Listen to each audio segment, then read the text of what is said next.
ప్రార్థన చేసుకుందాం అండి.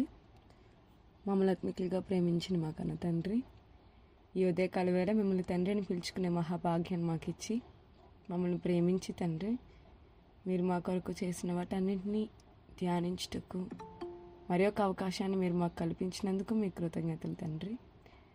తండ్రి, పెందలక్కడే తండ్రి మీ వాక్యం మేము నేర్చుకొని చుండగా మా యొక్క మనసులు మేము మార్చుకున్నట్టుకు ఏవైతే మాకు అవసరమో తండ్రి, వాటన్నిటినీ వినిపించి మీలో మేమంతా తండ్రి స్థిరంగా నిలబడుటకు సహాయం అనుగ్రహించండి తండ్రి.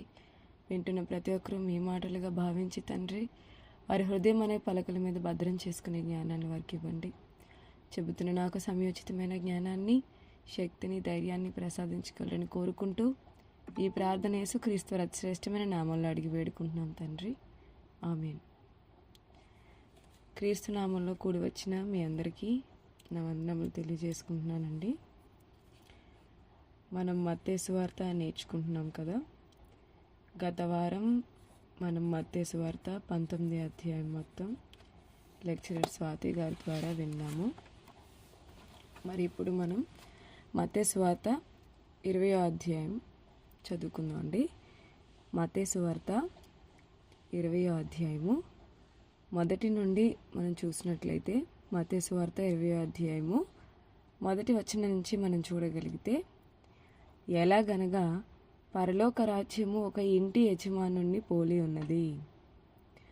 ఇక్కడ యేసుక్రీస్తు వారు పరలోక రాజ్యాన్ని గురించి చెప్పాలని ఒక ఉపమానాన్ని చెప్తున్నారు.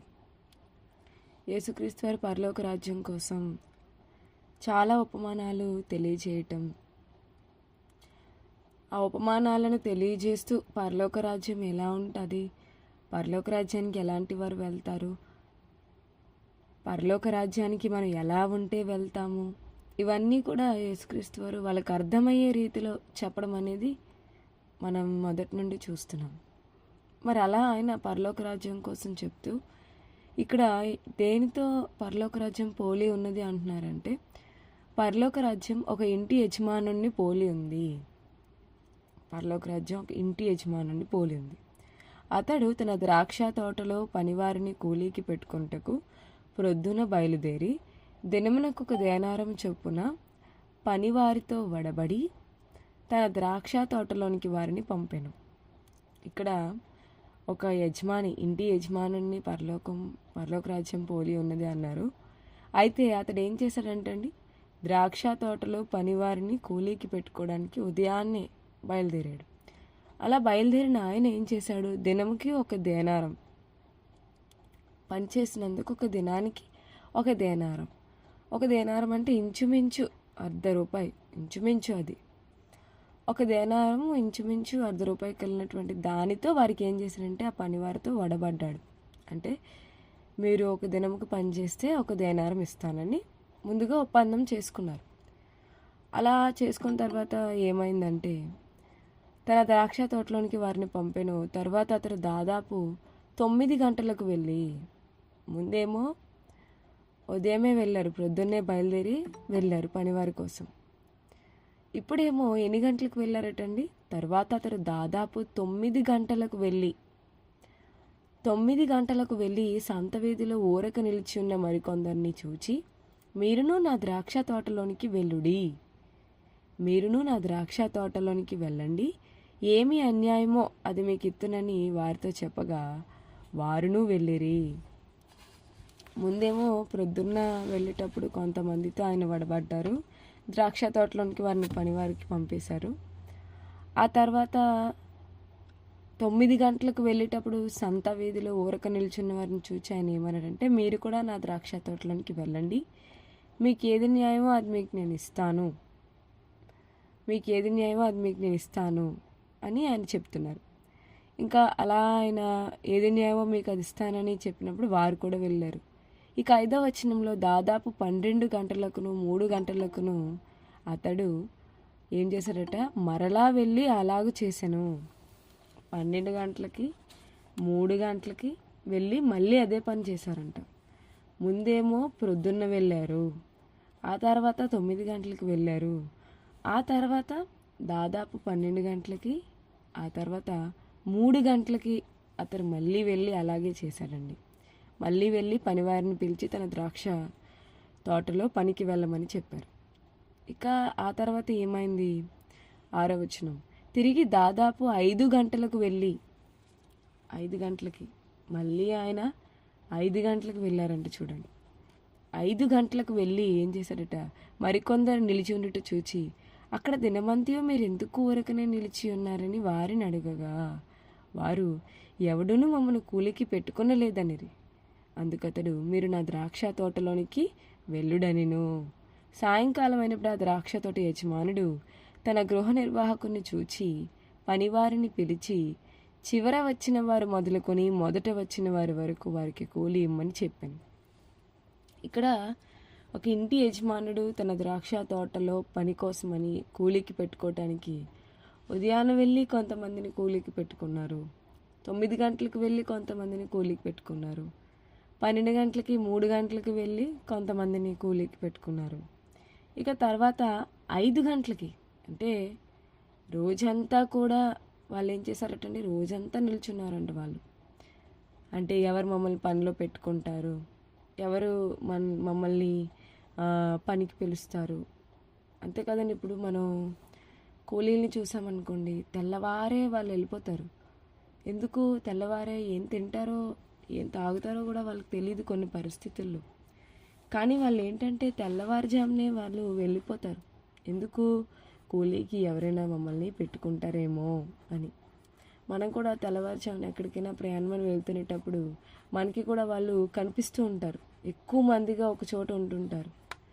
ఎందుకు వాళ్ళు అలా ఉన్నారు అంటే, ఎందుకంటే ఉదయాన్నే వెళ్తే ఎవరైనా సరే పనిలో మమ్మల్ని పెట్టుకుంటారు. లేట్ అయింది అనుకోండి, ఎవరు మమ్మల్ని పెట్టుకోరు. ఏదో మేము సంపాదించింది కొంతైనా మాకు వస్తుంది కదా అని ఆలోచన. అలాగా కూలీ కోసం ఎవరైనా మమ్మల్ని కూలీకి పెట్టుకుంటారా అని వాళ్ళు ఎదురు చూస్తునేటప్పుడు ఆయన 5 గంటలకు కూడా వెళ్ళారట చూడండి. 5 గంటలకు కూడా వెళ్ళి ఏం చేశారంటే, మీరు ఎందుకు నిలుచున్నారు అంటే, మాకు ఎవరు కూడా కూలీకి మమ్మల్ని పెట్టుకోలేదు, మమ్మల్ని ఎవరు కూడా పనిలో పెట్టుకోలేదు అని వాళ్ళు చెప్పేటప్పుడు ఆయన ఏమన్నాడంటే, మీరు కూడా వెళ్ళండి నా ద్రాక్ష తోటలోనికి వెళ్ళి పని చేయండి అన్నారు. ఇలా పొద్దున్న వచ్చిన వారు, 9 గంటలకు వచ్చిన వారు, 12 గంటలకు వచ్చిన వారు, 3 గంటలకు వచ్చిన వారు, 5 గంటలకు వచ్చిన వారు, ఇలా వచ్చిన వీళ్ళందరికీ కూడా ఆయన ఏం చేశాడంటే, ఆయన కూలి ఇమ్మని తన గృహ నిర్వాహకునితో చెప్పాడు. అది కదా మనం 8వ వచనంలో చదువుకున్నాం.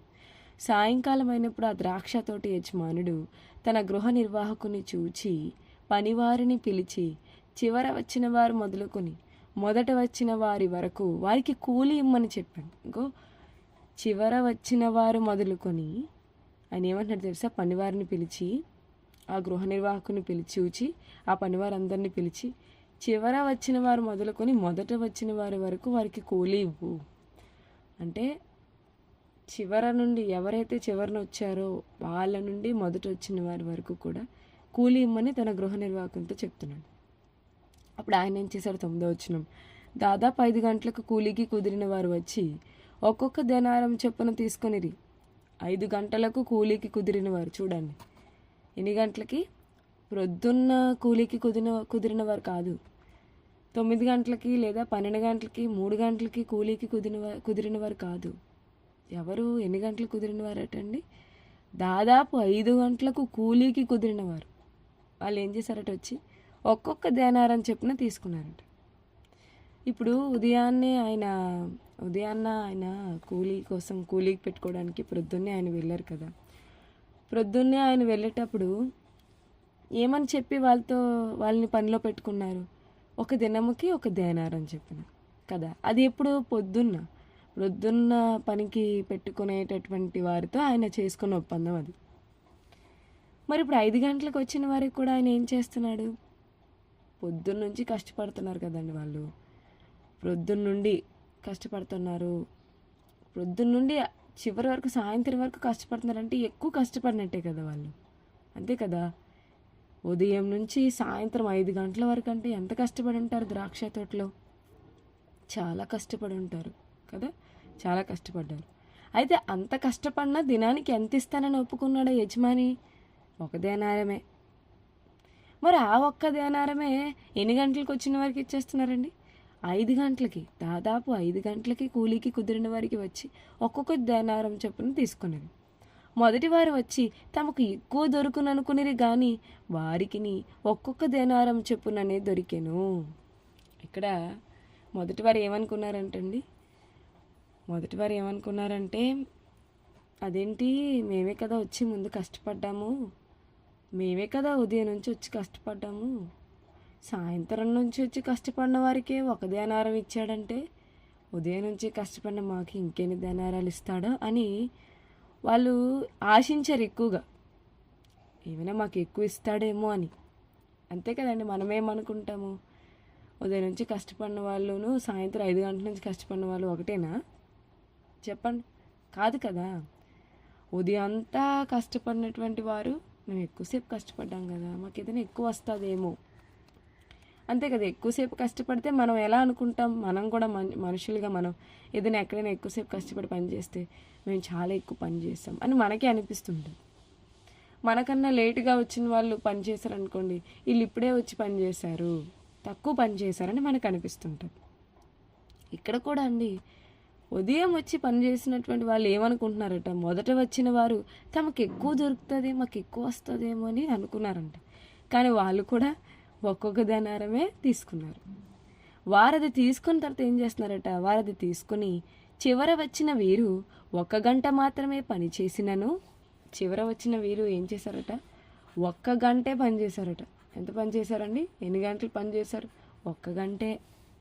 1 గంట మాత్రమే పనిచేసిన పగలంతయు కష్టపడి ఎండబాధ సహించిన మాతో వారిని సమానం చేసితివే అని ఆ ఇంటి యజమానుని మీద సనుగుకున్నారట. చూడండి, మొదటగా పనివారు వచ్చారు కదా, ప్రొద్దున్నే వచ్చారు కదా, వాళ్ళు ఏం చేశారటండి? ఇప్పుడు యజమాని మీద సనుక్కుంటున్నారు. ఎందుకు? ఏంటి, చివర వచ్చి 1 గంట మాత్రమే కష్టపడ్డారు, వాళ్ళకి 1 దేనారమే, పగలంతా కష్టపడ్డామని అనట్లేదు వాళ్ళు. ఎండా బాధను సహించాం, మేము పగలంతా కష్టపడి ఎండ బాధను సహించాం అంటున్నారు. చూడండి, అంటే ఎండలో మేము ఎంతగా కష్టపడిపోయాం తెలుసా? పగలంతా చాలా కష్టపడ్డాం మేము. మరి పగలంతా కష్టపడినటువంటి మమ్మల్ని చివర 1 గంట మాత్రమే పనిచేసిన వాళ్ళతో సమానం చేశావు అని సనుక్కుంటున్నారట. చూడండి, అంటే వీళ్ళకి డైరెక్ట్గా వెళ్ళి మాట్లాడే ధైర్యం లేదు, అంతే కదా. డైరెక్ట్గా వెళ్ళి మాట్లాడే ధైర్యం లేని వాళ్ళే ఏం చేస్తారు? ఎప్పుడైనా సనుక్కుంటారు, అంతే కదండి. ఇక్కడ వీళ్ళు కూడా ఏం చేశారంటే సనుక్కుంటున్నారంట. ఇప్పుడు మనం కూడా ఆ ప్లేస్లో ఉంటే ఏమనుకుంటామండి? వాళ్ళు సనుక్కుంటున్నారని కాదు, మనమే ఉంటే ఏమనుకుంటాం? మనం అలాగే అనుకుంటాం కదా, అలాగే ఆలోచిస్తాం. అదేంటది, ముందు వచ్చిన వాళ్ళకి తర్వాత వచ్చిన వాళ్ళకి ఒకటేనా అంటామా లేదా? ముందంతా మేము కదా కష్టపడ్డాం, తర్వాత వాళ్ళు కదా వచ్చారు మనం అంటాం. మరి ఇక్కడ వాళ్ళు సనుగుకుంటున్నారని ఎందుకు రాయించారు? అందుకు 13 వచ్చిన చూడండి. అందుకు అతడు, ఆ యజమాని ఏమంటున్నాడు? అందుకు అతడు వారిలో ఒకరిని చూచి, అలా సనుక్కుంటున్న వారిలో చూచి ఏమంటున్నాడు? స్నేహితుడా, నీకు అన్యాయం చేయలేదే, నీవు నా యొద్ద 1 దేనారమునకు వడబడలేదా? నీ సొమ్ము నీవు తీసుకొని పొమ్ము, నీకు ఇచ్చినట్టే కడపట వచ్చిన వీరికి ఇచ్చుటకును నాకు ఇష్టమైనది. ఇక్కడ ఏమంటారు తెలుసా అండి? సనుక్కుంటున్నారు కదా ఇంటి యజమాని మీద.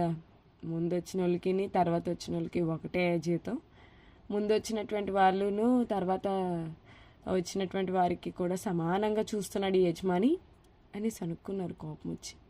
అలా సనుక్కునేటప్పుడు ఆ ఇంటి యజమాని ఏమంటున్నాడు? కోపడలేదు.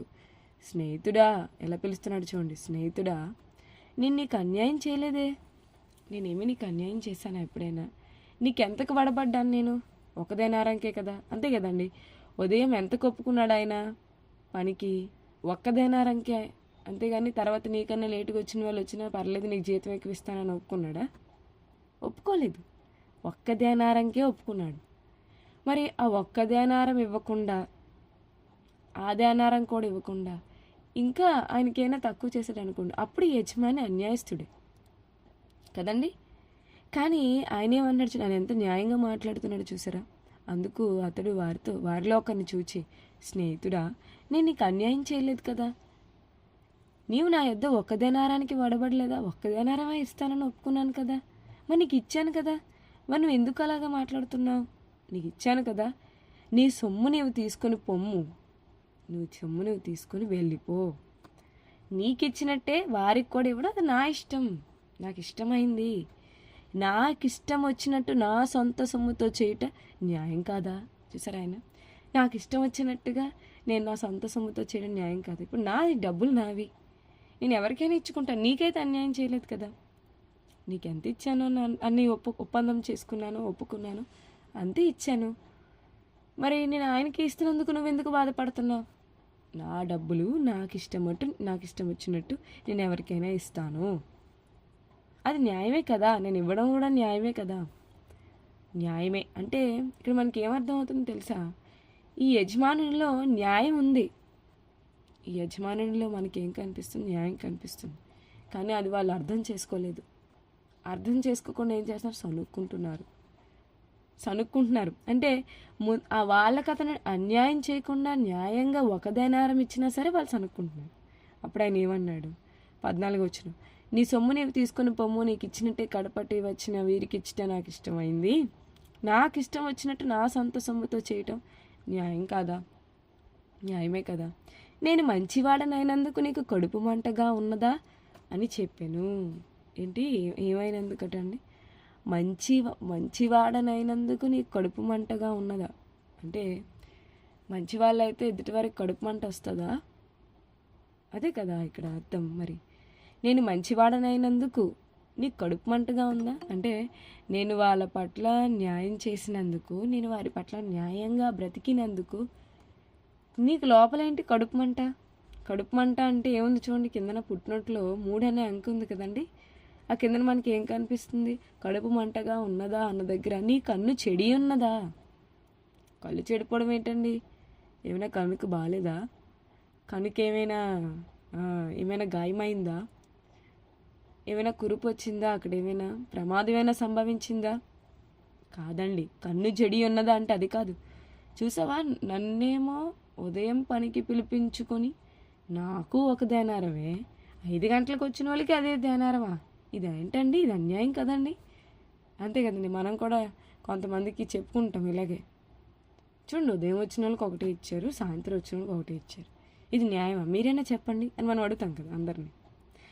ఇలాగా ఈయన అనుకుంటున్నాడు, అంటే లోపల ఆయనకి ఏంటంటే మంచి దృష్టి లేదు, ఆయన కళ్ళు చెడిపోయాయి అంటే అర్థం ఏంటి, అతనికి ఏం అన్యాయం చేయలేదు, పోనీ అతనికి ఇవ్వకపోతే ఇతను అన్నాడు అనుకోవడంలో ఒక అర్థం ఉంది.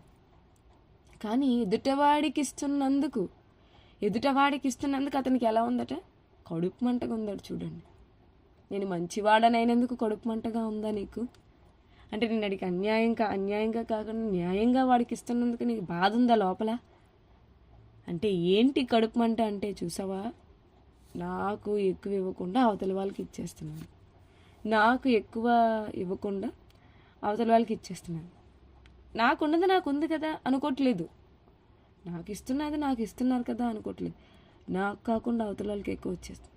సహజంగా మనుషుల్లో ఈ బుద్ధి ఉంటుంది, నాకు కాకుండా అవతల వాళ్ళకి ఎక్కువ ఇచ్చేస్తున్నారేమో, నాకు కాకుండా అవతల వాళ్ళని ఎక్కువ ప్రేమించేస్తున్నారేమో, నాకు కాకుండా అవతల వాళ్ళకి ఏమైనా ఇవ్వడం ఎక్కువైపోతుంది, మనకి ఇవన్నీ ఉంటాయి కదండి.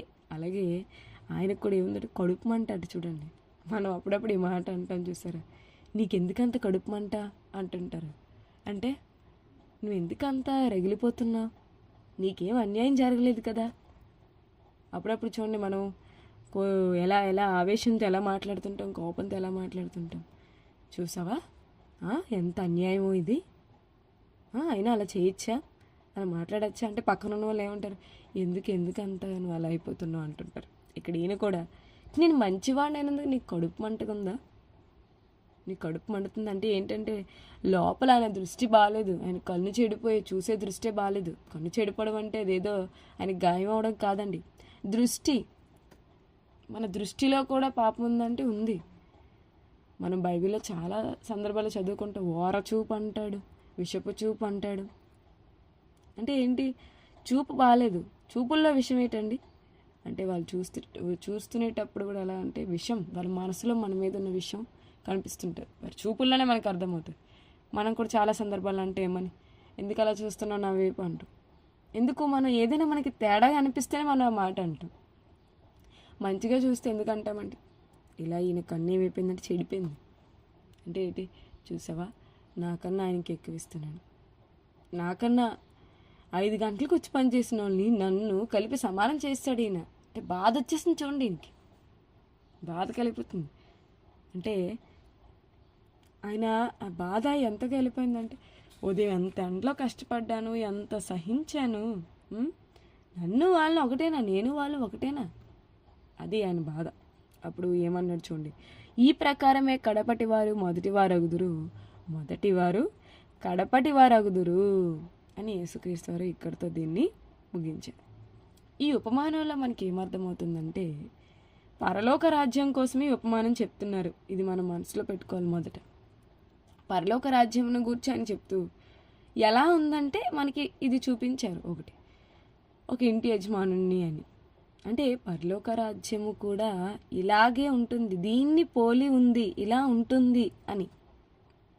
అంటే దేవుడు కూడా అండి, మనము దేవుని పనిలో ఉండేటప్పుడు, దేవుడి కోసం మనం కష్టపడేటప్పుడు, వాక్యం నేర్చుకోవడానికి, మనం దేవుని జ్ఞానంలో ఎదగడానికి మనం ఎప్పుడైతే నిర్ణయం తీసుకొని ముందుకు వెళ్తామో అప్పుడు మనం కూడా దేవుని దగ్గరికి వెళ్తాం కదండి, దేవుని పని చేయడానికి వెళ్తాం.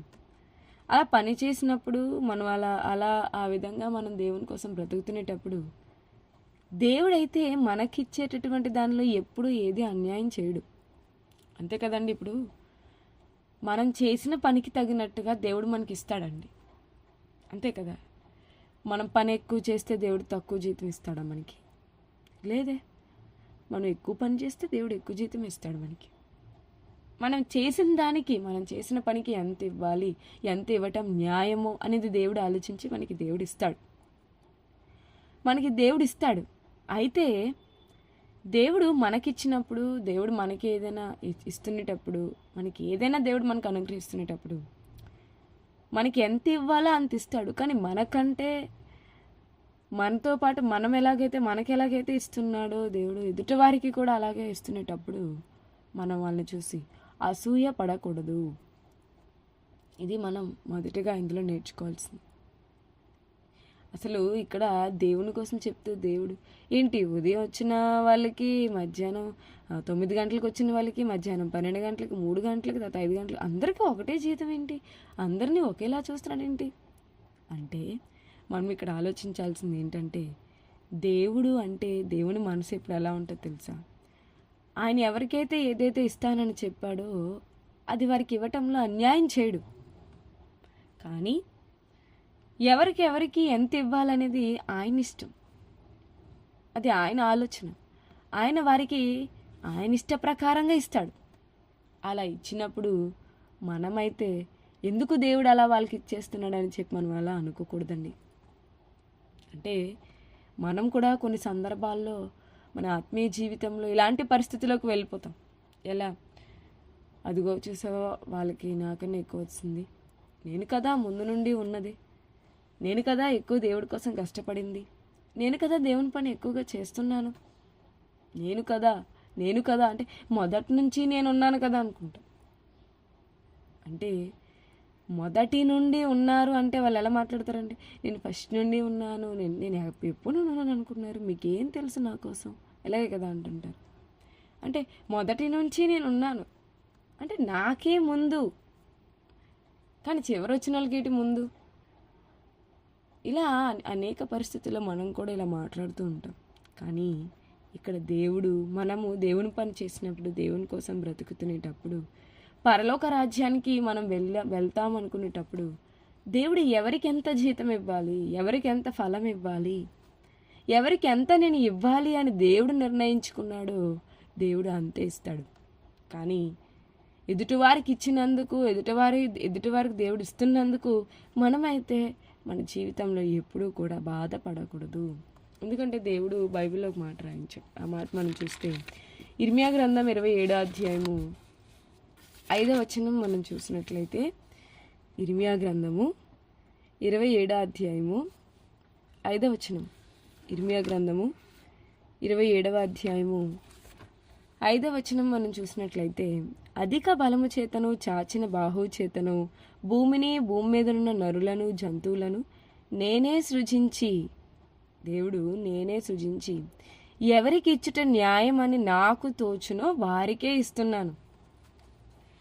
ఎవరికి ఇవ్వడం న్యాయం అని నాకు తోచునో, నాకు అనిపిస్తుందో, ఎవరికి ఇవ్వడం న్యాయం అని నాకు అనిపిస్తుందో నేను వారికే ఇస్తాను అంటున్నాడు. చూడండి ఇక్కడ దేవుడు. అంటే దేవుని మనసు ఎప్పుడు మంచి మనసు, అంతే కదండి. అంటే దేవుడు అందరికీ న్యాయం చేస్తాడు. దేవుని కోసం కూడా రాయబడిన మాట ఏంటి బైబిల్లో? అన్యాయం చేయుట, దేవుడు అన్యాయం చేయుట అసంభవం. అంటే అది సంభవించలేదు అసలు. అన్యాయం అనేది దేవుడి దగ్గర లేదు. అన్యాయానికి దేవుని దగ్గర చోటు లేదు. ఎవరు అన్యాయం చేస్తారంటే మనుషులే అన్యాయం చేస్తారు తప్ప దేవుడు కాదు. దేవుడు అన్యాయం చెయ్యడు. కానీ ఇక్కడ ఈ సందర్భంలోనండి దేవుడు అంటున్నాడు, నేను ఎవరికి ఇవ్వడం న్యాయము, నాకు ఎవరికి ఇవ్వడం న్యాయం అని నాకు అనిపిస్తుందో నేను వాళ్ళకి ఇస్తాను. నాకు ఎవరికి తోచినా నేను వారికి ఇస్తాను. ఎందుకు దేవుడా మరి అలాగిచ్చావు? అదే దేవుడా మీరు ఏమైనా చేయడం న్యాయమా? మీరు ఉదయం వచ్చిన వాళ్ళకి సాయంత్రం వచ్చిన వాళ్ళకి ఒకటే జీతం ఇవ్వడం మీకు ఏమైనా న్యాయంగా ఉందా అని మనకు అనిపిస్తుంది కదండి. దేవుడు ఏంటి వాళ్ళని వీళ్ళని సమానం చేసేసాడు. వాళ్ళని వీళ్ళని దేవుడు ఒకటని అంటున్నాడేంటి? దేవుడు ఎందుకు ఈ యొక్క మాట మాట్లాడుతున్నాడు దేవుడు అని మన మనసు ఏదో అయిపోతుంటుందండి. కానీ ప్రియులారా, అక్కడ మనం ఆలోచించాల్సిన విషయం, దేవుడు అన్యాయం చేయడు. ఆయన ఎవరికి ఇవ్వాలనుకుంటాడో వాళ్ళకి ఇస్తాడండి. ఇచ్చినందుకు మనమేం చేయకూడదు తెలుసా? ఎప్పుడు కూడా బాధపడకూడదు. దేవుడు మనకి తెలియజేసినటువంటి విషయం అదే. ఎప్పుడు కూడా ఎవరికైనా దేవుడు ఇచ్చినందుకు మనం ఎప్పుడు కూడా ఎదుటి వారిని చూసి బాధపడకూడదు. బాధపడి దేవుడు ఎందుకు ఇలా చేస్తున్నాడు, దేవుడు ఎందుకు ఈ విధంగా నడుచుకుంటున్నాడు అనుకోకూడదు. ఆయన ఇష్టం అది. కొన్ని దేవుడు అలాగే చేస్తుంటాడు తెలుసా అండి. బైబిల్ కూడా కొన్ని సందర్భాలు మనం చదువుతుంటే, అదేంటి దేవుడు అక్కడ వాళ్ళని చంపేశాడు, ఇక్కడ నేను ఎందుకు చంపలేదు తప్పు చేసినా అనిపిస్తుంటాం. అప్పుడు దేవుడు ఏమైనా పక్షపాత? ఇలా ఎన్నెన్నో అంటే అండి మనం ముందు అర్థం చేసుకోవడం, ఎవరైనా అపార్థం చేసుకుంటాం. ఫస్ట్ అపార్థం చేసినాడు ఏంటి, మనకి ఒకదాని తర్వాత అది అన్ని అపార్థాలే, ఏం అర్థం ఉండదు మనకి. అంతే కదా. ఇక్కడ ఈ యజమానుడి కోసం దీర్ఘంగా ఆలోచించారు వాళ్ళు. ఎందుకు ఇతను ఇలా ఇచ్చాడు, నాకైతే ఏం అన్యాయం చేయలేదు కదా అని ఆలోచించలేదు వాళ్ళు. అలా ముందు ఎదుటి వారికి ఇస్తారు. అది వాళ్ళకి బాధ అక్కడ. అంటే మనం ఎలా ఉన్నాం అనేది మనం ఎప్పుడు చూసుకోవాలి. ఎదుటివాడు బాధలో ఉంటే సాయం చేయాలి. ఎదుటివాడు ఏదైనా ఆపదలో ఉన్నాడంటే మనం కాస్త సహకరించాలి వాళ్ళకి. కానీ ఎదుటివాడు బాగున్నాడంటే మనం ఎప్పుడు కూడా చూసి అసూయ పడకూడదు. అందుకే చూడండి, ఆటోల మీద రాస్తుంటారు. ఏమని రాస్తుంటారు తెలుసా? అమ్మా నాన్న దేవునితో ఈ ఆటో కొన్నాను, నన్ను చూసి ఏడవకరా అంటారు.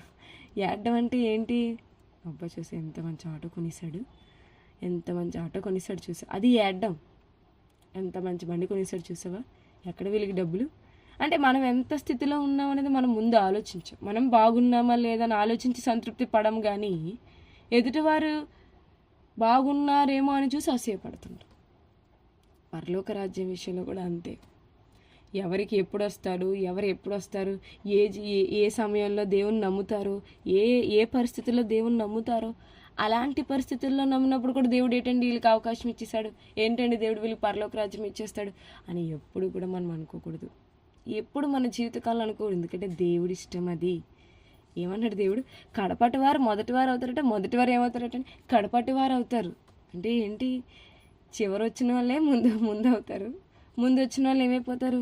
చివరి వారు అయిపోతారు. మనము పోయిన వారం కూడా విన్నాం కదండి, 30వ వచనంలో యేసుక్రీస్తు వారు చెప్తారు. ఎందుకు చెప్తారని 30వ వచనంలో యేసుక్రీస్తు వారు చూడండి, మత్తయి సువార్త 19వ అధ్యాయంలో, మత్తయి సువార్త 19వ అధ్యాయం 25వ వచనం చూస్తే, మత్తయి సువార్త 19వ అధ్యాయం 25వ వచనంలో, శిష్యులు ఈ మాట విని మిక్కిలి ఆశ్చర్యపడి, అలాగైతే ఎవడు రక్షణ పొందగలడని అడుగుగా, శిష్యులు అడుగుతున్నారు రక్షణ ఎవరు పొందుతారు అని అడిగినప్పుడు, యేసు వారిని చూచి మనుషులకు అసాధ్యమే కానీ దేవునికి సమస్తము సాధ్యమే అని చెప్పాను. పేతురు గారు ఏమంటున్నారు చూడండి 27వ వచనంలో, ఇదిగో మేము సమస్తము నిన్ను విడిచిపెట్టి, ఏమన్నాడు? సమస్తము నిన్ను విడిచిపెట్టి వెంబడించాం కదా, మరి అలా నేను సమస్తము విడిచిపెట్టి వెంబడించినప్పుడు ప్రపంచ పునర్జననమందు మనుష్య కుమారుడు తన మహిమగల సింహాసనం మీద ఆసీనుడే ఉండేటప్పుడు నన్ను వెంబడించిన మీరును 12 సింహాసనం మీద ఆసీనులై ఇశ్రాయేలు 12 గోత్రముల వారికి తీర్పు తీరుస్తారు. మీరు ఏం చేస్తారు? ఇశ్రాయేలీల 12 గోత్రాల వారికి తీర్పు తీరుస్తారు.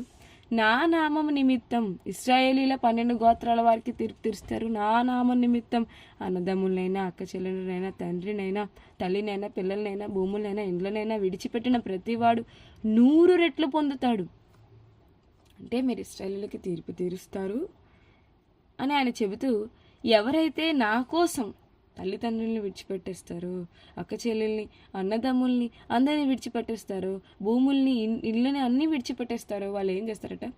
ప్రతి వాడు కూడా 100 రెట్లు పొందుతాడు. అది కూడా కాకుండా నిత్య జీవాన్ని కూడా స్వతంత్రించుకుంటాడు. మొదటివారు అనేకులు, కడపటివారు అగుదురు, కడపటివారు మొదటివారు అగుదురు. అంటే ఏంటి? ముందు దేవుడు కొంతమందికి ఇవ్వాలి, కొంతమందికి వాక్యం నేర్పించాలి, కొంతమందికి వాక్యం చెప్పాలి మొదట అనుకుంటాడు. కానీ వాళ్ళు ఏం చేస్తారు? దాన్ని తృణీకరించేసి దేవుని విడిచిపెట్టి వెళ్ళిపోతారు. దేవుడు ఇశ్రాయేలునే కదండి మొదట అనుకున్నాడు. దేవుడు ఏమనుకుని తెస్తాడు? ముందు నా పిల్లలకి ఇవ్వాలని. ఇశ్రాయేలునే మనము కొత్త నిబంధనలు కూడా చూస్తే మొదట మీకే కదా దేవుడు ఇచ్చాడు అంటుంటారు కొత్త నిబంధనలు చాలా సందర్భాల్లో. కానీ ఏమయ్యారు వాళ్ళు? తీసుకున్నారా దాన్ని? లేదు. అందుకే ఆయన అంటున్నాడు, మొదటి వారు ఏమైపోతారట? కడపటి వారు అయిపోతారు, కడపటి వారు ఏమైపోతారట? మొదటి వారు అయిపోతారు. అంటే ఇలా అయ్యే ఛాన్స్ కూడా ఉందా? ఇలా అయ్యే పరిస్థితి కూడా ఉందా? అవునండి. కనుక మనం చాలా జాగ్రత్తగా ఉండాలి దేవుణ్ణి ఎదుగుతునేటప్పుడు. మొదట వచ్చిన వాళ్ళు ఎప్పుడు మొదటే, వాళ్ళ స్థానం మొదటే. మొదట వచ్చిన వాళ్ళు అంటే అది గొప్పవారే కదా. ఫస్ట్ వచ్చారంటే ఏంటి? అది గొప్పతనమే. కానీ ఏమైపోతున్నారట? వాళ్ళు కడపటి వారు అయిపోతున్నారట. కడపటి వారు ఏమైపోతున్నారు? మొదటి వాళ్ళు అయిపోతున్నారట. అంటే మనం ఎలా ఉండాలి అంటే, మనం ముందు వచ్చినప్పుడు దేవుడు మనకి ఏదైతే అనుగ్రహిస్తాడో దాన్ని తీసుకోవడంలో మనం ఎంతో లోబడి దేవుడికి విధేయత చూపించి ఉన్నాం అనుకోండి, మనల్ని దేవుడు అలాగే చూస్తాడు. కాదు లేదు, ఇదిగో ఇది కడుపు మంట ఉంది చూసావు ఈయనకి ఇక్కడ, ఇలా ఈయన కడుపు మంటతో ఉన్నట్టు మనం కూడా ఉన్నాం అనుకోండి, ఏమైపోతాం? మొదటి వారు కడపటి వారు అయిపోతారు, కడపటి వారు మొదటి వారు అయిపోతారు. కనుక మనము మన జీవిత కాలంలో ఉండకూడదు. ఆయన అక్కడ 30వ వచనంలో చెప్తూ, దానికోసమేనండి ఈ ఉపమానం కూడా చెప్పారు ఆయన. పేతురు గారు అడిగారు కదా, నేను అన్నీ వదిలేసి వచ్చాం కదా ప్రభా, మాకు ఏం దొరుకుతుంది అంటే ఆయన ఏమన్నాడు తెలుసా? మీరు ప్రపంచ పునర్జనంలో మీకు మహిమగల సింహాసనం మీద ఆసీనుంటుంది, మీకు ఇశ్రాయేలీలను 12 గోత్రాల వరకు తీర్పు తీర్చడానికి మీకు ఇస్తాను, మీకు తీర్పు తీర్చేది ఇస్తాను, మీకు అంత గొప్పది నేను మీకు ఇస్తాను నా నామం కోసం. కానీ ఎవరైతే అన్నీ విడిచిపెట్టేస్తారో వాళ్ళకి నేను నిత్య జీవాన్ని ఇస్తాను అంటున్నాడు. అంటే దేవుడు అండి ఎప్పుడు కూడా దేవుని మనసు అండి సమానంగా చూస్తాడు దేవుడు. మీరు ఇది అనుభవపూర్వకంగా తెలిస్తేనే మనకు అర్థమవుతుందండి. సమానంగా దేవుడు అందరినీ చూస్తాడా అంటే చూస్తాడు. నేను కూడా కొన్ని పరిస్థితుల్లో దేవుడు ఎంతగా మనుషుల పట్ల తన సమానత్వాన్ని తెలియజేస్తున్నాడు అనేది చాలా సందర్భాలు నేను మనుషుల పట్ల చూశాను.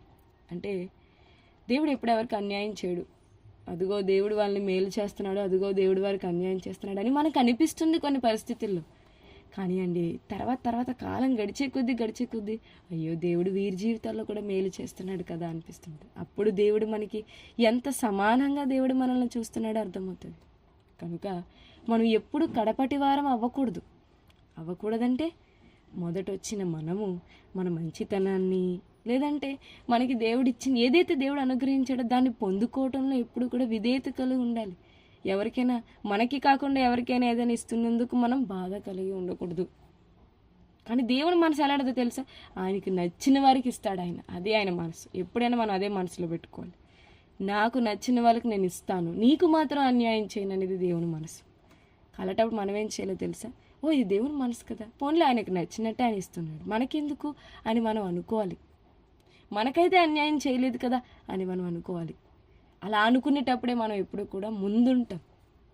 అంతేగాని లేదు కాదు అదిగో వాళ్ళు చివరి వచ్చారు, మా తర్వాత వచ్చారు కదా, అయినా సరే వాళ్ళకి కూడా ఏంటి సమాన వాటా, అంతే కదండి, సమాన వాటా. దేవుని మనసు అలాగే ఉంటుందండి, మనం ఎదురు చెప్పలేం.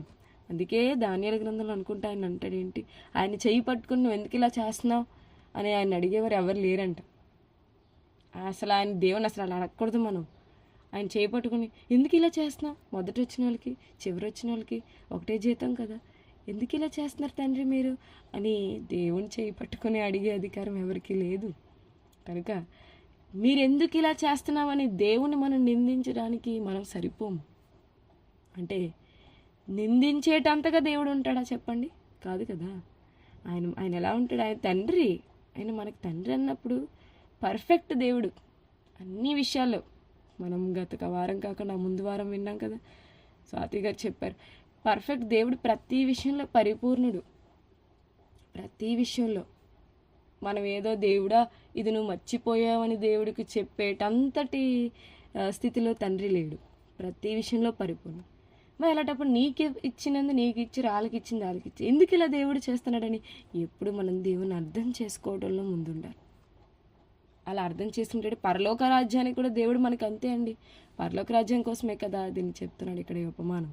పరలోక రాజ్యం కోసం కూడా దేవుడు మనల్ని అలాగే ఇస్తాడు.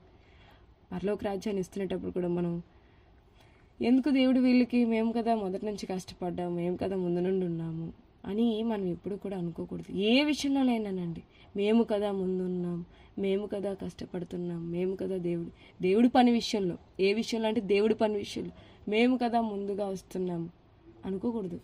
ఏమో మన మన మన తర్వాత వచ్చిన వాళ్ళైనా దేవుడు ముందు పిలిచేయచ్చేమో. అలాగే ఎప్పుడైనా సరే మనం ఆ మనసుతో ఉండాలి.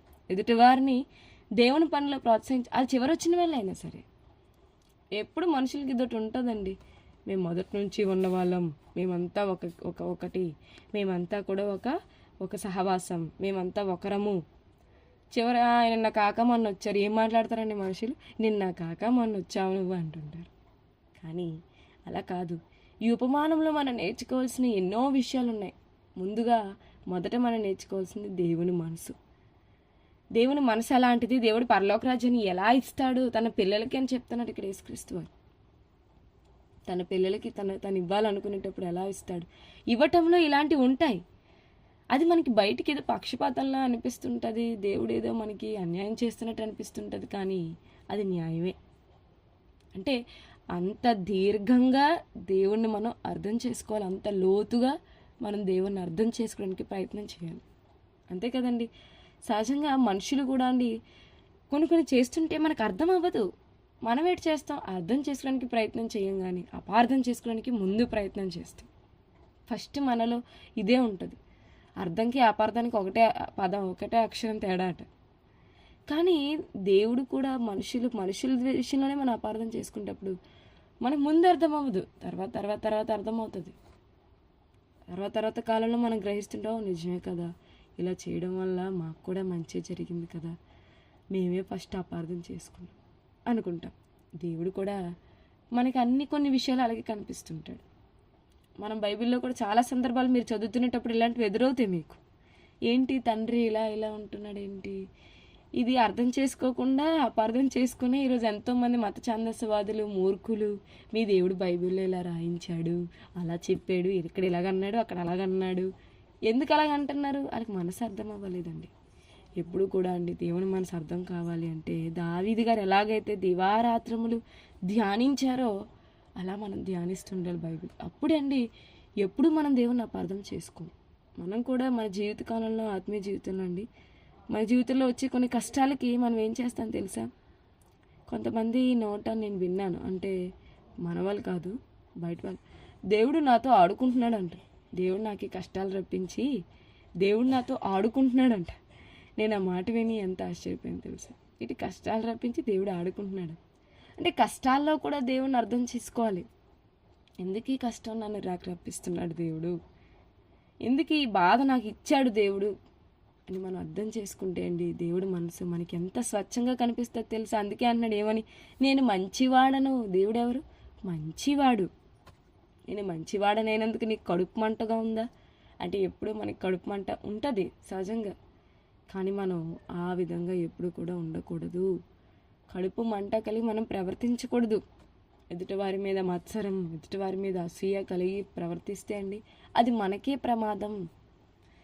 ముఖ్యంగా మనుషుల విషయంలో కాదు, దేవుడి విషయానికి వచ్చరికి దేవుడు వాళ్ళకెందుకు ఎక్కువ ఇచ్చాడు, నాకెందుకు ఎక్కువ ఇవ్వాలి అని ఎప్పుడూ అనుకోకూడదండి. ఇలా ఎప్పుడైనా మనం మన జీవితంలో అనుకున్నాము అంటే అదే మన నాశనానికి ప్రారంభం పెట్టు అని మనం అనుకోవాలి. ఓన్లే నాకు ఇవ్వాల్సింది దేవుడు నాకు ఇచ్చాడు కదా, అన్నిటికీ ఇలాగే అనుకోవాలి మనం. పోనీలే, నాకు ఇవ్వాల్సింది దేవుడు నాకు ఇచ్చాడు కదా, వాళ్ళకి ఇవ్వాల్సింది దేవుడు వారికి ఇస్తున్నాడు. ఎదుటవారు ఆనందంగా ఉండటం మనం ఎప్పుడూ కూడా సంతోషంగా చూడాలి. అంతే తప్ప నీ కన్ను చెడిపోయిందంటే, మన కన్ను ఎలాగైతే చెడిపోయింది అని అనిపిస్తుంది అంటే, ఎప్పుడు అనిపిస్తుంది అంటే చెడిపోయిందని, మనం ఎప్పుడైతే ఎదుటివారి పట్ల మంచి చూపు చూడలేనప్పుడు, వాళ్ళు ఏదో బాగున్నారంటే అదిగో చూసావా అంత బాగుంటుంది, ఏంటి అంత ఎక్కువైపోతుంది, వాళ్ళకి అన్ని ఆస్తులు వచ్చేస్తున్నాయి, ఏంటి అంత సంపాదించేస్తున్నారు ఏంటి వాళ్ళు, చూసావా వాళ్ళ మీద ఎక్కువ ప్రేమ ఎక్కువ చేస్తున్నారు, వాళ్ళు కూడా మనుషులు ఇంతేనమ్మా, ఇలాగే మాట్లాడుకుంటాం మనం.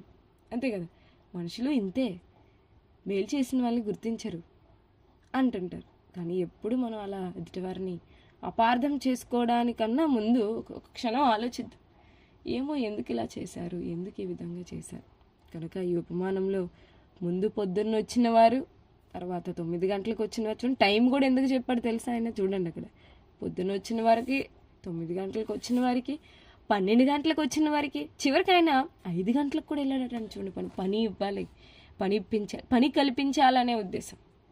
అంటే దేవుడు కూడా అండి మనకి ఎప్పుడు పని ఇవ్వాలనుకుంటాడా లేదా అండి? అనుకుంటాడు ప్రియులారా. తెలుసా మీకు, ఎప్పుడు మన చేత దేవుడు పని చేయించాలని అనుకుంటాడు. కానీ ఎప్పుడు అనుకుంటాడో తెలుసా, మనకు ఆసక్తి ఉండాలి కదండి. మనకు ఆసక్తి ఉండేటప్పుడు దేవుడు ఎప్పుడు తన పని చేసే అవకాశం మనకి ఇస్తాడండి. దేవుని మనసు అంత మంచిది.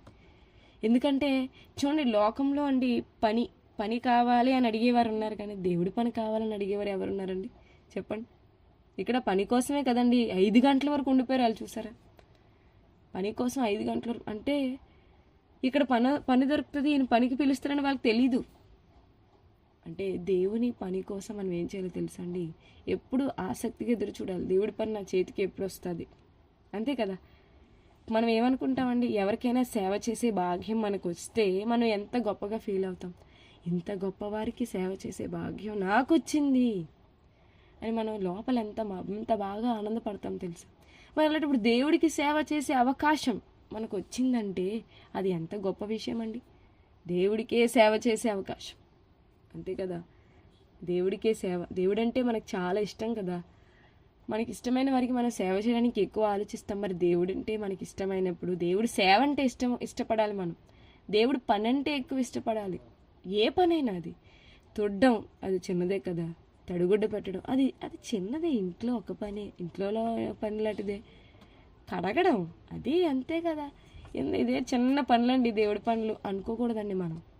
ఏ పనైనా, ఏ బాధ్యతలు, ఇప్పుడు చూడండి అధ్యక్షులు, ఉపాధ్యక్షులు, పెద్దలు, అవునా, ఇంకా అధ్యక్షుల కన్నా ఇంకా పై స్థానం మనం ఆలోచిస్తే డిప్యూటీ డైరెక్టర్ గారు, లెక్చరర్స్, తర్వాత వీళ్ళందరూ ఇవన్నీ బాధ్యతలు, ఇవన్నీ అంతే కదండి. ఇవన్నీ బాధ్యతలు, పెద్దలు, గ్రూప్ లీడర్సు, ఇన్ఛార్జీలు, ఇవన్నీ ఏంటనుకుంటున్నారు, దేవుడు మనకిచ్చిన పని. అది మన పని కాదు, దేవుడి పని. ఎవరి పని? దేవుడి పని. అంటే నాకు ఈ పని ఇచ్చారు కదా, ఏటో ఇదేం చిన్న పనిలే అని అనుకోకూడదు మనం. చేస్తే చేశానులే, లేకపోతే ఏంటిలే అని ఎప్పుడైనా అనుకుంటే ఇంకోసారి మన చేతికి దేవుడి పని తొందరగా అయితే రాదు. కనుక ఏ చిన్న పని మన చేతికి వచ్చినా, ఏ చిన్న పని దేవుడు మనకి ఇచ్చినా చెయ్యటంలో ముందు ఉండాలి మనం. అది ఎలాగో తెలుసండి, చాలా ఆతృతగా, ఆసక్తిగా ఉండాలి. ఇది చిన్న పనే కదా. కొన్ని పనులు మనకి ఎలా అనిపిస్తాయి, చాలా కష్టంగా అనిపిస్తాయండి. ఎంత ఓపిక తెచ్చుకోవాలో తెలుసా, దానికి చాలా ఓపిక. కానీ చెయ్యాలి, అంత ఓపిక తెచ్చుకొనైనా సరే దేవుని పని కదా చెయ్యాలి మనం, తప్పదు. ఎందుకంటే ఓపికతో సత్క్రియలు ఎలా చేయమన్నాడు దేవుడు, ఓపికతో చేయమన్నాడు. మన జీవితంలో ఇవన్నీ ఏంటో తెలుసా, మనం మత్తయి నేర్చుకుంటున్నామంటే మనకే అండి, ఇవన్నీ మన జీవితంలోనే జరుగుతున్నాయి. ఇగో దేవుడు ఎందుకు పరలోక రాజ్యం కోసం చెప్తే ఉపమానం మనకు తెలియజేశాడో తెలుసా అండి. మనం ఇలా అనుకుంటాం, దేవుడు కూడా ఇలా ఇస్తాడు, దేవుడు మనసు ఇలా ఉంటుంది, ఎప్పుడు ఎలా ఉంటుంది తెలియదు దేవుని మనసు, అంతే కదండి. కొన్ని సందర్భాలు దేవుడు ఏం చేస్తాడు, కనికరిస్తాడు, కొన్ని సందర్భాలు దేవుడు చంపేస్తాడు. అదేంటి దేవుడు ఇలా చేస్తున్నాడు, దేవునికి ఏమైనా అర్థం కాలేదా అని మనం అనుకోకూడదు అక్కడ. అది ఆయన ఏం చేసినా న్యాయంగా, కొన్ని సందర్భాల్లో అంటాను చూడండి, ఆయన ఏం చేసినా కరెక్ట్గా చేస్తారండి అంటే ఆ మాట దేవుడికి వర్తిస్తుంది. ఏది చేసినా దేవుడు ఖచ్చితంగా చేస్తాడు. కనుక కడపటివారు మొదటివారు అయిపోతారు, మొదటివారు ఏమైపోతారట అండి, కడపటివారు కూడా అయిపోతారు. కనుక మనము అలా ఉండకూడదు. ఎప్పుడు దేవుడి దృష్టిలో మనం ముందుండాలి అంటే ఎదుటివారి మీద కడుపు మంట మనకి ఎప్పుడు కూడా ఉండకూడదు. దేవుడు ఎప్పుడు ఎవరి పట్ల ఏది చేసినా దేవుడు ఎప్పుడు కూడా అన్యాయం చేయడండి. నేను ఎప్పుడు అదే నమ్ముతాను. ఎవరి జీవితంలో దేవుడు అన్యాయం చేయడు. కాస్త లేట్ అయినా, కాస్త ఆలస్యమైనా, కొన్ని సంవత్సరాలైనా దేవుడు ఏం చేస్తాడు తెలుసా? న్యాయమే చేస్తాడు. ఆ న్యాయం కోసం మనం ఎదురు చూస్తూ ఉండడమే దేవుడు మనకిచ్చినటువంటిది. కనుక అలా మన జీవిత కాలంలో మనందరము కూడా ఉండాలి. ఏ పని దేవుడు మనకి ఇచ్చినా ఇదే మనం ఎప్పుడు గుర్తుపెట్టుకోవాలండి. దేవుడు పని అందరికీ ఇస్తానన్నాడు, అంతే కదా. 5 గంటలకు వచ్చిన వాళ్ళ దగ్గరికి ఎందుకు వెళ్ళాలండి ఆ యజమానుడు? చెప్పండి. 5 గంటలు కూడా పని వాళ్ళు ఉంటారంటే ఉంటారు. చూడండి, పని కోసం ఉన్న వాళ్ళు ఉంటారు అక్కడ. అంటే దేవుని పని కొన్నిసార్లు కనిపిస్తున్నా సరే పని ఏంటి, ఎక్కడ ఉంటుంది అన్నది మనకు అర్థం కాదు. అలాంటి పరిస్థితిలో కొంతమంది ఉన్నారు ఇక్కడ. 5 గంటలకు వచ్చిన వాళ్ళు ఉన్నారు. వాళ్ళకు కూడా పని ఇచ్చారంటే దేవుడు ఎంత మంచోడు చూసారా. వీళ్ళు ఇలాంటి వాళ్ళు కదా, వీళ్ళకి అవకాశం ఇవ్వకూడదు అనుకోలేదు. వాళ్ళకి కూడా దేవుడు అవకాశం ఇస్తారు. అంటే పక్షపాతం లేదు. చూసారా, ముందు మనం చదివితే దేవుడికి ఏదో పక్షపాతం ఉన్నట్టు అనిపించింది. కానీ తర్వాత మనం లోపలికి వెళ్ళి దేవుడి మనసుని అర్థం చేసుకుంటే దేవుడి మనసు ఎంత బాగుందండి. దేవుడికి ఏ పక్షపాతం లేదు. ప్రతి ఒక్కరిని దేవుడు ప్రేమిస్తున్నాడు. ప్రతి ఒక్కరికి దేవుడు తన పని చేసే అవకాశం ఇస్తున్నాడు. చూసారా, ఇంత గొప్ప మనసు ఉన్నటువంటి తండ్రి మనకు కలిగి ఉండటం మనం నిజంగా చేసుకున్న ధన్యత. కనుక అలాంటి తండ్రి మనసే మనకి రావాలి. మనకి అది రావడం కష్టమే అండి కొన్ని పరిస్థితుల్లో, కాదన్ను. కానీ అది రావడానికి మనం ప్రయత్నం చేసినప్పుడు ఖచ్చితంగా అది వస్తుంది. కనుక అలా మనందరము ఉండాలని మనకి ఉపమానంలో అర్థమవుతుంది. కనుక మనందరం అలా ఉండాలని నేను హెచ్చరించుకుంటూ మిమ్మల్ని హెచ్చరిస్తూ నా మాటలు ముగిస్తున్నానండి. మత్తయి సువార్త 20వ అధ్యాయం 16వ వచనం వరకు మనం నేర్చుకున్నాం. అందరికీ వందనాలు.